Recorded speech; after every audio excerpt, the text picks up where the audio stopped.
I grew up being taught that periods were something you needed to hide, you needed to manage and quietly push through. And that is exactly what I did for almost 25 years plus.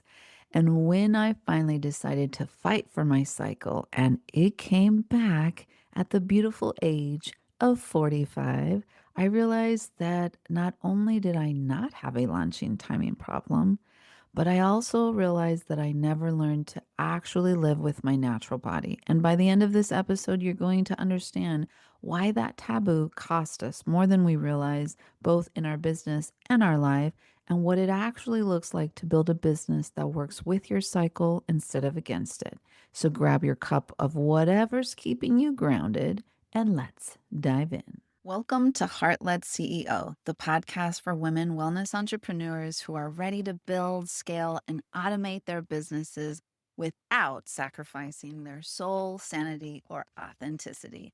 I'm Anna Connie Walters, a nurse turned entrepreneur, military spouse, first time mama in my 40s, and a recovering burnout survivor who's making it a mission to help heart led women just like you create thriving businesses that really feel good, do good, and give you the freedom that we all deserve. Because here's the thing, you don't have to hustle harder to succeed. You don't have to drown in tech overwhelm or try to do everything alone. And I'm here to give you the strategies, automation tools, and mindset shifts that will help you step fully into that leader, CEO, and impact maker that you are meant to be. If you're ready to grow your business in a way that aligns with your values and your life, you are in the right place. Let's get into today's episode. Hello, my beautiful friend. Welcome back to another episode. I'm so happy to be here with you today. Quick question, because I'm going to be getting into it and it is going to be deep. But I want to know, what are you sipping on right now? Is it tea? Is it coffee? Is your drink bubbly or is it brown? Is it purple? Like, I genuinely want to know because I always have a cup of hot tea with me when I'm recording, and I always get curious, what are people drinking while they're listening to me? So, if you're willing to share, I would love this important information. Now, I want to go deep today. I'm going to be talking about some really personal stuff. To some of you, it might be a little TMI. And up till actually recording this, and even while I'm actually recording it, I'm not even sure that I'm ready to talk about this publicly myself. But you know what? It is this quiet season for me. I am feeling the pull to talk about this, and I'm going to go ahead and lean into it. Nervousness and fears combined because I really want to be vulnerable, but I also want to talk about the things that not everyone is talking about, and I think that we should. Because the thing that we never talk about, especially for me when I was growing up, it was the taboo thing to talk about. Like, we didn't talk about it. I don't remember anybody talking about it until it happened to me. And I really believe genuinely that if it had been something that was talked about, normalized, I don't know if I would have liked the celebration, but I would have dealt with it. It would have changed my entire relationship with my body. And I definitely feel like it would have changed my business. And we are talking about dun dun dun periods. Like, we are talking about menstrual cycles.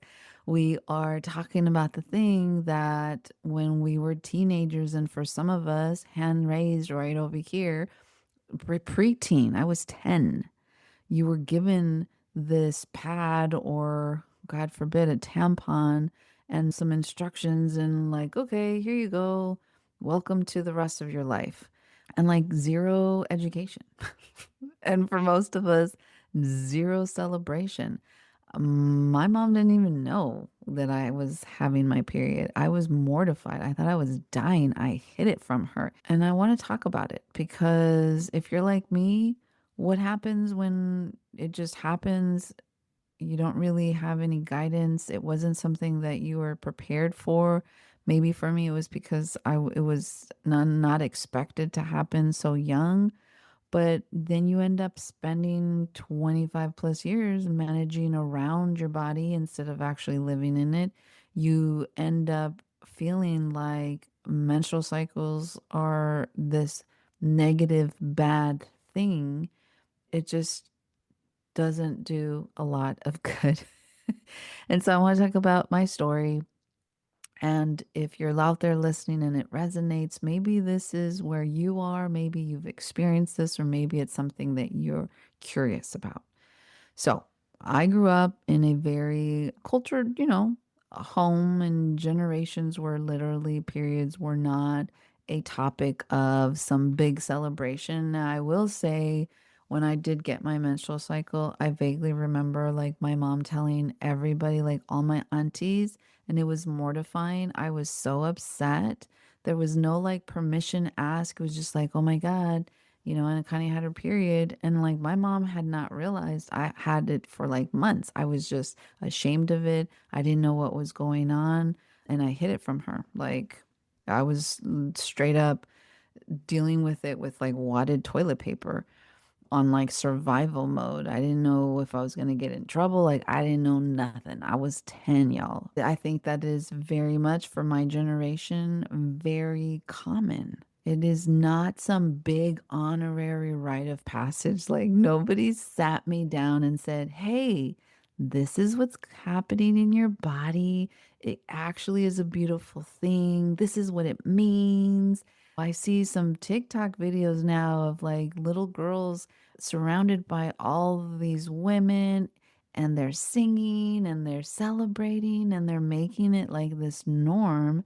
And for all I can tell, the little girl does not look mortified like my experience. She actually looks like excited, like she just entered like the cool kids club. And I definitely support that because I did not have the best experience.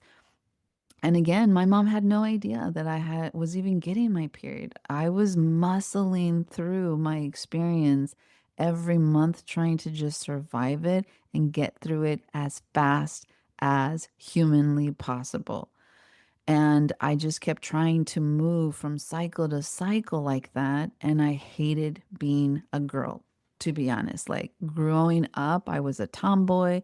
I was feeling like women are cursed. This was like the worst thing ever.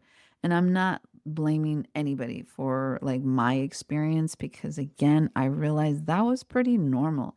And that was what was modeled, but it ended up creating in me, I think, even in a lot of us, especially for my generation, this deeply unconscious belief that our cycle is an inconvenience in our lives. Like it has nothing to do with rhythm. There's no sacredness. It's not beautiful.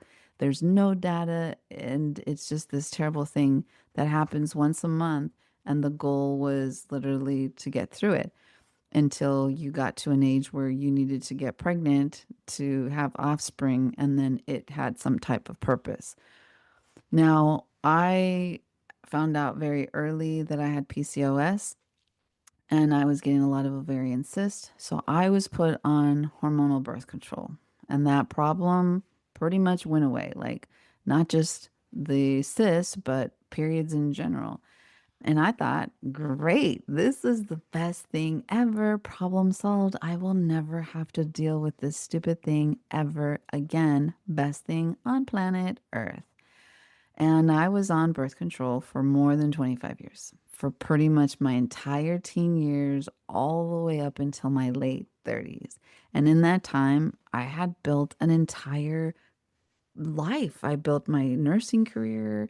I eventually got married. I started my business. I had a whole life completely disconnected from my natural rhythm and basically silencing it because that was my coping mechanism. As it turns out, anytime things get difficult or whatever, my like go to is to just put it under the rug. Don't talk about it. Ignore it. Go do something else to distract me from it.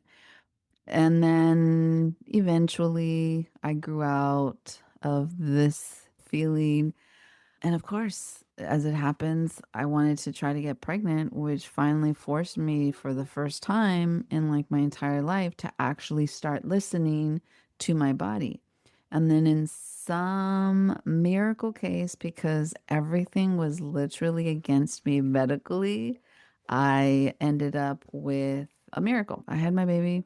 Now, the one thing that I will say is that 6 weeks postpartum at like your normal checkup, I ended up getting an IUD. And it was because that was the thing to do. It felt really normal and it was the only thing that I had ever known. And it made sense when the doctor was like, you need to do it. You cannot leave this without some type of plan. Now, a few years later, I was in a training with one of my coaches, Leonie Dawson, and she had somebody in there from the community who did a session on cycle syncing. And I was blown away by the presentation, and it really started to like make the wheels in my head turn and got me thinking about all kinds of stuff. And I'm a nurse. So now I'm in the space of I know how to read. I'm educated. I like to research. I don't like not knowing. So I started digging in. I started researching all the stuff that she was bringing to my attention. And I started to see the connection that really nobody in the medical field had ever talked to me about with regards to the side effects from being on birth control all the time and never letting my body go through that natural cycle. And so I decided, well, this is it. I want to be in my own body now. And now I noticed this connection between the natural cycle and what it does to actually help protect women molecularly with all kinds of stuff. And so I was like, oh my goodness, I have been cheated out of so much that naturally happens in a woman's body. And really, the real purpose behind cycles for decades, where there were other alternatives to what I was dealing with. And I'm not saying that you should stop your birth control now. You need to obviously have a conversation with your healthcare provider. But I'm saying that for me, I was like, I'm 45. I don't know how many more cycles I'm going to end up having. And I want this protection that is happening that I'm missing out on. So at 45, pretty much, or like a little bit before I turned 45, I ended up having the IUD removed. Now, the thing about it is that I didn't really know, one, if I'd get a regular cycle because my cycles had always been irregular, but I was prepared to figure it out. Like, I had reached out to the lady who did the presentation and like let her know, like, I'm scared. And she's like, what are you scared about? Like, it's just something that naturally happens. Like, you'll deal with it. And I'm like, yeah, I guess you're right. So, lo and behold, my cycle came back. It was actually pretty regularly. It ended up being on clockwork. And I was like, okay, cool. This is happening. We're doing this. I felt kind of empowered. I was like, gosh, it's a little bit like getting used to it because I have been without for so long. And now this is kind of where again gets a little bit more specific because in retrospect, when my cycle came back, I was in the middle of really, really starting to build my business. I started to learn about a lot of stuff, started organizing my stuff, learning about, running master classes and launches and going live and being more out there and putting myself out there and doing all the things. But I kept noticing something very specific that right before a big moment, I would start to get this struggling sensation. Like I had no energy. I would tend to be very irritable. I was having just like trouble just gathering my thoughts. Everything took so long. And it was like, what is wrong with me? And then I would look at the calendar and think, oh man, this is the supposed to be like the primal time to do all this stuff because I started to like, okay, the best time to do some of this is during a full moon. Cool, I got this. And then it would be like, I must have got something wrong because I would end up getting literally my cycle around the start of of all these things. Like, this is like the worst timing ever. And I didn't really pay too much attention to it because I had planned this stuff like sometimes months, weeks in advance. And then it just would coincide with my cycle. And I genuinely thought, dude, you got some bad luck. And it kept going and it kept happening. So, Masterclass one, it would be like day one and day two was my cycle. Or I would have another lunch and it would be the same, or I would get it like the night before. And I just was like, another live, another moment. And I kept building towards the same thing over and over, not really putting together that it was happening not in a coincidental way.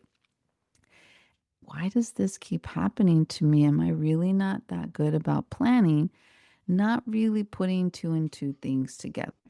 Now, I decided, okay, I'm an AI strategist. I'm going to build myself an app because I was like, I really need to start like paying attention and like start to monitor my cycle and put down like when it's starting and how long. And I was like, maybe I'm going through like menopause. I don't know what's going on, but it's just really weird. So I did. I built an app to help me track more than just my cycle. That was part of it. But it also helped me track my productivity, what days of the week I was more productive. It helped me figure out kind of more mapping. I also have it built in with my lunar buying framework, which also helps me to know during the moon cycle when it's great for me to do certain things from a marketing standpoint, not just tracking my energy and things like that, so that I can eventually sync my cycle and see where I am from a phase perspective. And just something kept feeling off, and I just kept blaming myself, like something was wrong with me because that's what we're used to doing. And so I built the app and it's like this beautiful ritual tracker that I like love using. And then I started to really look at like all the data. It feels like it's so obvious now, but it didn't when I was like thinking through some of it. Like, this is weird that this just kind of coincidentally happens every single time. That I started laughing at myself because what ended up happening was I realized that my cycle was literally synced to the full moon every single month. And I had been scheduling all my master classes, my lunches, my biggest visibility moments at the top of the phase of the full moon at the same time while my body was actually trying to reset and restore. And I'm trying to do literally the yin and the yang at the same time for months. When I say holy seaweeds, I just wanted to like smack myself in the forehead because, again, my first instinct was I saw the data and was like, okay, that's interesting. What's wrong with me? Like, this is some freaky voodoo stuff. Like, I don't understand how this happened. And I ended up catching myself because, again, that automatic self blame, that is just this legacy thing that's built in. And so I was like, no, no, no, like, let's just figure out what's going on because this is obviously just something that there's got to be some explanation to it. So I looked into it and learned all about it, which was really interesting. Like what it means when you're actual, like it's a real thing. It's not just me. There's other women out in the world where it happens. And I was like, wow, that's pretty interesting.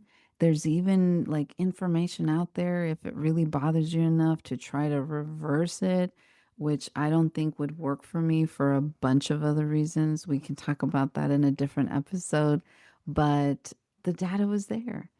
And I was like going from this 25 years of being taught that it was a problem to manage, and then just trying to turn it into it's just data, Anakani.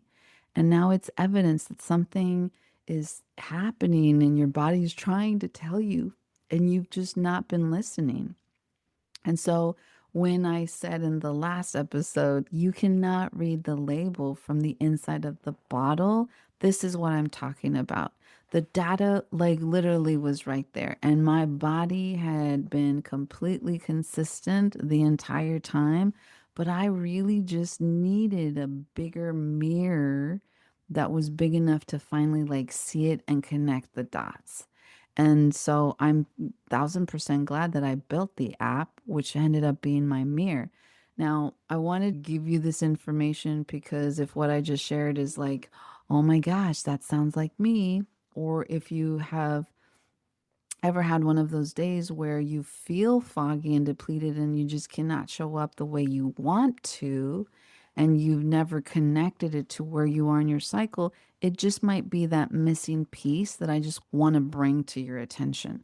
Now, cycle syncing, for all intensive purposes, is just a really simple practice of literally aligning your activities. So it could be like your workload, whether that's your content or creating launches, writing your emails, if you're doing like live videos and stuff, when to do that, but to sync it with the natural four phases of an actual menstrual cycle. And that's basically all it is. You don't need like some crazy certification. Your body pretty much goes through these phases every month. Everybody's different. It doesn't start at the same day. You kind of have to track your cycle to understand and time it. You can go crazy into it, like the lady was teaching in this webinar, where you can check your temperature and you can like check your fluids and all kinds of other stuff. But you can get a general idea by just tracking your cycle. And again, there's other things that play into it, but this is like the basis, okay? We're not going to go really too deep into it.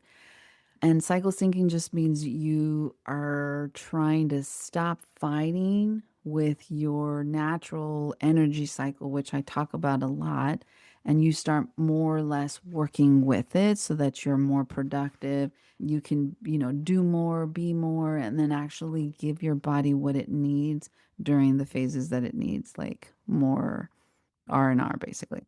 So if you're not familiar, the four phases that you just need to know in order to like get started is the day 1 to 5-ish is your like considered your menstrual cycle. So you tend to have the lowest energy, your body's doing really heavy internal work.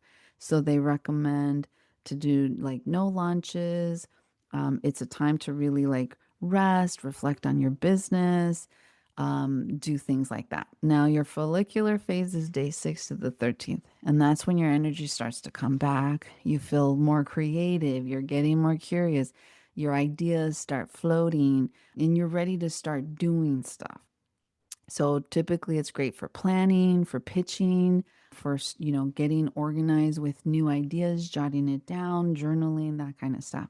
Now we would have the conversations with AI. I had this great idea, to your language model. And then you have the ovulatory phase, which is 14 to the 17-ish. And it's when you are at the peak of your energy, your peak communication. You feel very magnetic and charismatic. You tend to be more outward facing. You want to go out. This is typically when we would consider like your launch window. You would do live calls, your masterclass windows, that kind of stuff. And then you have your luteal, which is the 18th to the 28th. You start to feel it. Your energy's starting to decline. So we tend to try to create things that are detail oriented because that's the part of your brain that typically kicks in during this time with the hormonal shifts. So you end up wanting to do more editing, deep work. You do a lot more copywriting. You deal more with systems because at this point your body's starting to need that R&R. Now, what you need to understand is that most business advice is literally written and by and for people who, dun dun dun, don't have menstrual cycles. So, most advice out there is assuming that your energy is the same every day and the same pattern throughout the day. It assumes that you can go hard every day, all day, 24/7. you don't need rest, and if you do, something is wrong with you kind of situation. Now, rest, my friend, is not a sign of weakness. It is a part of our phase. And when you skip it, your body will take it anyway at whatever cost necessary, even if it is taking you to the ground. And take it from me, like I burnt out. My body, I wrote it hard and I didn't listen. And you guys know my story. So, I understand this. It's just the way Mother Nature works. It will do what it needs to do to self regulate, and our bodies will do the same exact coping mechanism. The thing that I thought was wrong with me was nothing wrong with me. It was just that I didn't have like this map of figuring out, like, this is what you're supposed to be doing at this time. So, the question that I want you to sit with right now is when you have those days of you feel irritable or you're super tired, you have so much, you want to do so much, but like the rest of your body just is not there. Everything feels crazy hard. Have you ever thought about where you are in your cycle when this happens? Now, for me, it's a little bit more complicated because of the fact that I also have my own framework, which is the lunar buying framework. So I mesh a lot of things going on at the same time, which is why I was trying to launch during not the best time. It didn't like my cycle and the energetic cycle that I was syncing to was like this headbutting situation essentially. And I don't want to get too much into this one specifically. If you guys want to learn more about my lunar framework, I'm happy to go more in detail in another episode. But really, it's just more about this awareness, especially if you've ever been really curious about cycle syncing, if you've ever, if you're still menstrual cycling. But if you're not, a lot of women end up trying to do the same thing, but cycling it to the moon. And I think most of us don't pay attention. We're just not taught to track it in that way unless you are trying to get pregnant.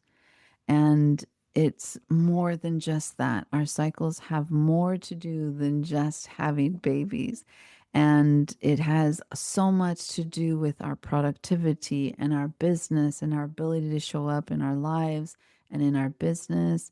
And naturally, society has taught us to just push through all of it, but it is not the best way to live in vitality as a female. It has everything to do with how you manage this cycle. And it's almost like riding the wave and being okay waiting to catch the next one instead of being upset that you have to wait for it. And so I'm not again telling you that you need to restructure your entire business overnight and start stressing about remembering every single cycle. I'm just saying that what if you just started noticing? Like, what if you, instead of blaming yourself every time you hit a wall in your business or in your personal life, you have meltdowns, whatever, you instead got curious about where you are in your cycle. If you're sinking to the moon, where is the moon in all of this? Because that's what changed for me when I started to pay attention.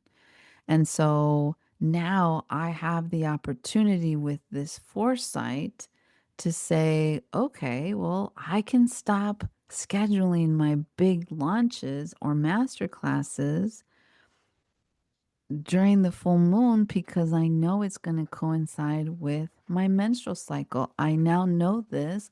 And so winning is another part of my phase, my lunar cycle and my menstrual cycle that would naturally still give me the similar effects. And for those of you who are just regular cycle syncing, you would just figure out where your optimal time is based on that, not necessarily me and the moon. And so, if I wanted to stay with the full moon energy for my launches, I now have the information I need to know that I need to be better at batch creating. I can invest that time in having that skill because it's something that I can just learn. Even though I'm not great at it now, I know that it's been something that's been on the back of my mind and that I need to be better about it. And this would be my push into that. So that during my high energy phases, I'm doing all the things. I'm recording or I'm writing and I'm creating and I'm doing everything that I need so that literally all I would need to do is get on camera even when my energy is like low. But I'm not scrambling, I'm not adding extra stress. I know that I need to be like super good about nutrition and sleep and hydration to optimize everything in my body to support me at this peak time that I need to show up because I'm choosing to, not because I have to. Because it's my content's already out there working for me. And I just bring a separate energy and I just deal with that. And then if it's not converting, then I know that it's probably not the best thing. And then I just deal with that too. It has nothing to do with avoidance or laziness. It is about building a business around the truth of how we as females, our body actually works, and stop being in denial that we are literally the same as men because we are not. And those of you who are on birth control, please understand that I am not telling you what to do with your body. Birth control is like any Western medicine. For some women, it is absolutely necessary and it is life changing. What I am saying is that if you've ever been curious or this conversation has started a spark of something that you have been thinking about or now want are questioning, guess what? You live now in the age of AI, this incredible research too. You can advocate for yourself in ways that literally were not possible 10 years ago and ask the questions, get curious, and start the conversation with your healthcare provider.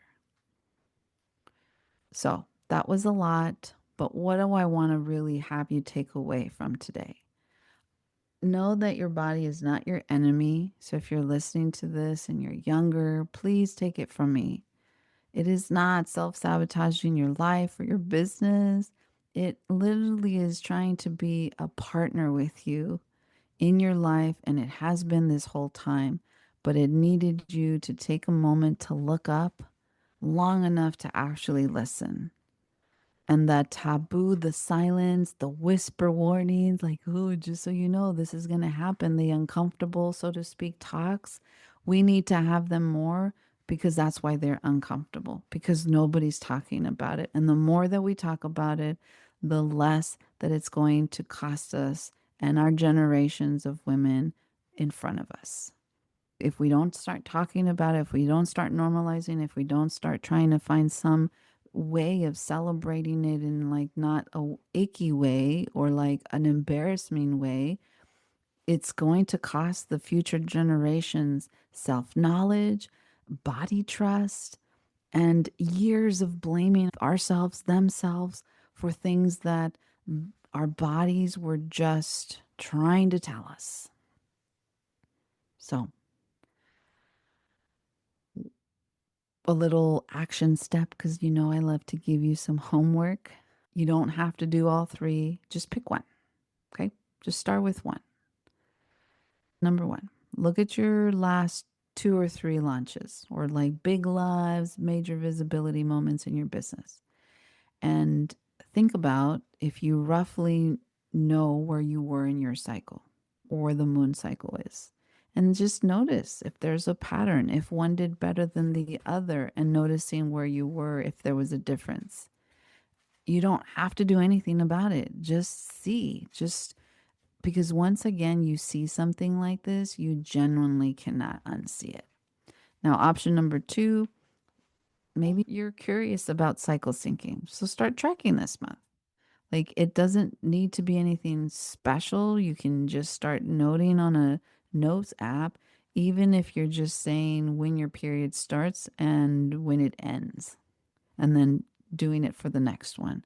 Like, even that single data point over like a few months can show you where your rhythm actually is and how consistent you are in that, so to speak, 28-day cycle.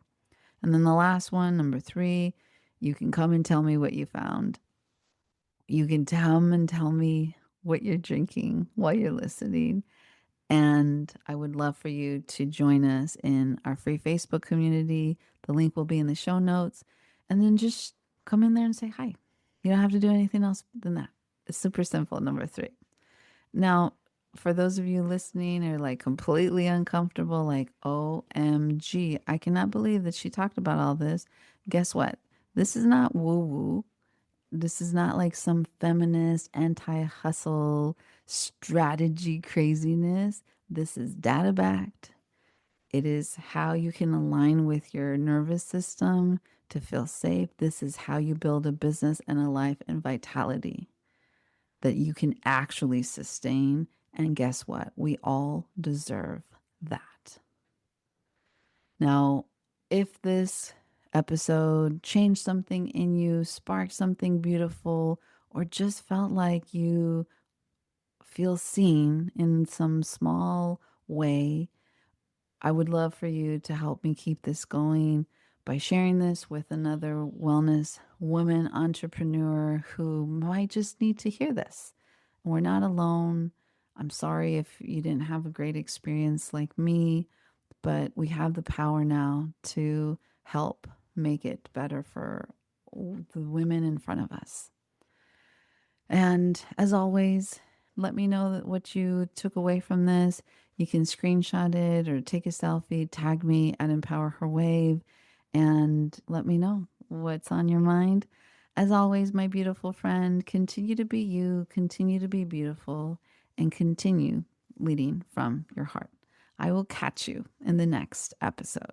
All right, beautiful. That's a wrap on today's episode. But before you go, let's talk about something really important. You are not just another entrepreneur trying to figure things out alone. You are a wave leader, someone whose work is meant to create real impact, touch the lives of others, and make this world better. And I want you to know you don't have to do it alone. If today's conversation resonated with you, I'd love to keep this energy going inside of my free Facebook community, Empower Her Biz Collective. It's where we take these conversations deeper with live trainings, tech walkthroughs, and real heart-centered support from other women wellness entrepreneurs who really get it. So if you're ready for community, clarity, and support as you build your own business with heart and ease, I'd invite you to come and join us. You'll find the link in the show notes. And hey, if you love today's episode, make sure to subscribe, leave a review if you feel inclined, and share this with a fellow heart-led women entrepreneur so that we can build this movement together. Until next time, keep leading with heart.